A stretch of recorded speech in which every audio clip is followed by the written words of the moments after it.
Chapter 32. In the deepest reaches of night, when even the wild dogs drowse and the owls are quiet, an old man comes to our tent. He is filthy, his clothing torn, his hair smeared with ashes and dirt. His robes are wet from swimming the river. Yet his eyes, when he speaks, are clear. "I have come for my son," he says. The king of Troy moves across the room to kneel at Achilles' feet. He bows his white head.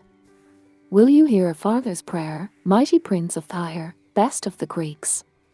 Achilles stares down at the man's shoulders as if in a trance. They are trembling with age, stooped with the burdens of grief. This man bore 50 sons and has lost all but a handful. "I will hear you," he says. "The blessings of the gods upon your kindness," Priam says. His hands are cool on Achilles' burning skin. "I have come far this night in hope." A shudder, involuntary, passes through him, the night's chill and the wet clothes. "I am sorry to appear so meanly before you." Their words seem to wake Achilles a little. "Do not kneel," he says. "Let me bring you food and drink." He offers his hand and helps the old king to his feet. He gives him a dry cloak and the soft cushions that Phoenix likes best, and pours wine. Beside Priam's furrowed skin and slow steps he seems suddenly very young. "Thank you for your hospitality," Priam says. His accent is strong, and he speaks slowly, but his Greek is good. "I have heard you are a noble man, and it is on your nobility that I throw myself. We are enemies, yet you have never been known as cruel. I beg you to return my son's body for burial, so his soul does not wander lost." As he speaks, he is careful not to let himself look at the shadow face down in the corner. Achilles is staring into the cupped darkness of his hands. "You show courage to come here alone," he says. "How did you get into the camp?" "I was guided by the grace of the gods." Achilles looks up at him. "How did you know I would not kill you?" "I did not know," says Priam. There is silence. The food and wine sit before them, but neither eats nor drinks. I can see Achilles' ribs through his tunic. Priam's eyes find the other body, mine, lying on the bed. He hesitates a moment. "That is your friend." "Philtartos," Achilles says sharply. "Most beloved. Best of men, and slaughtered by your son." "I am sorry for your loss," Priam says. "And sorry that it was my son who took him from you. Yet I beg you to have mercy. In grief, men must help each other, though they are enemies." "What if I will not?" His words have gone stiff. "Then you will not." There is silence a moment. "I could kill you still," Achilles says. "Achilles." "I know." The king's voice is quiet, unafraid. "But it is worth my life, if there is a chance my son's soul may be at rest." Achilles' eyes fill, he looks away so the old man will not see. Priam's voice is gentle. "It is right to seek peace for the dead. You and I both know there is no peace for those who live after." "No," Achilles whispers. Nothing moves in the tent, time does not seem to pass. Then Achilles stands. "It is close to dawn, and I do not want you to be in danger as you travel home. I will have my servants prepare your son's body." When they are gone, he slumps next to me, his face against my belly. My skin grows slippery under the steady fall of his tears. The next day he carries me to the pyre. Briseis and the Myrmidons watch as he places me on the wood and strikes the flint. The flames surround me, and I feel myself slipping further from life, thinning to only the faintest shiver in the air. I yearn for the darkness and silence of the underworld, where I can rest. He collects my ashes himself, though this is a woman's duty. He puts them in a golden urn, the finest in our camp, and turns to the watching Greeks. "When I am dead, I charge you to mingle our ashes and bury us together." Hector and Sarpedon are dead, but other heroes come to take their place.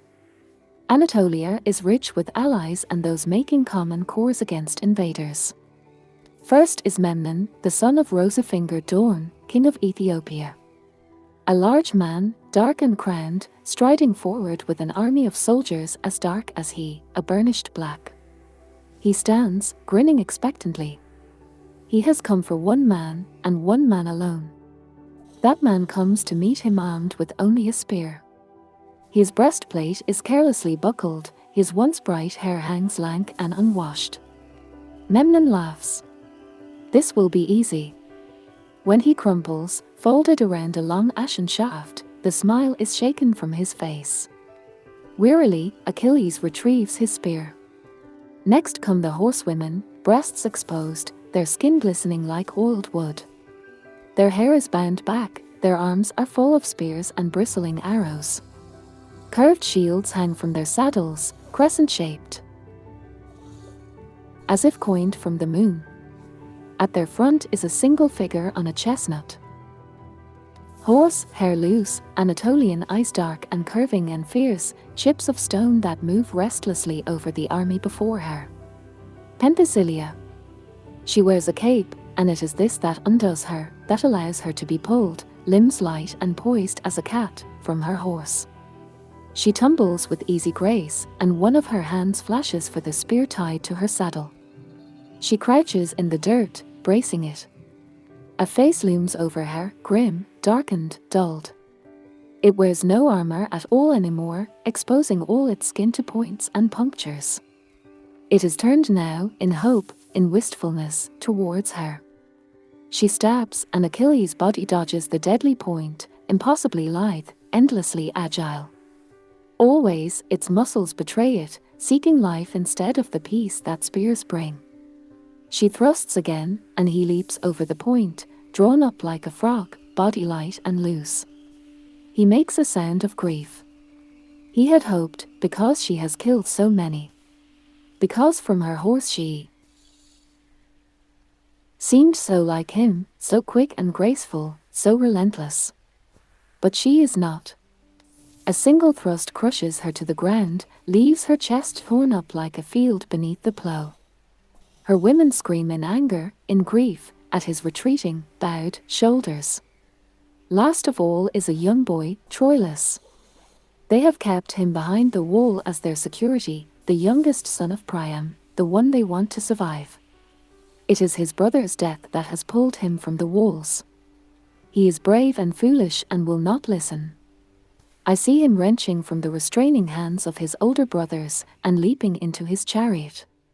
He flies headlong, like a loosed greyhound, seeking vengeance. The spearbuck catches against his chest, just starting to widen with manhood.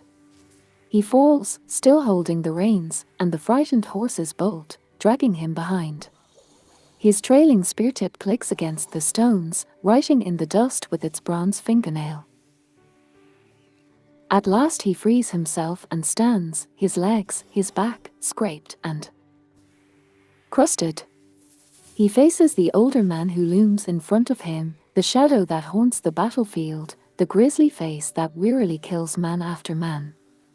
I see that he does not stand a chance, his bright eyes, his bravely lifted chin.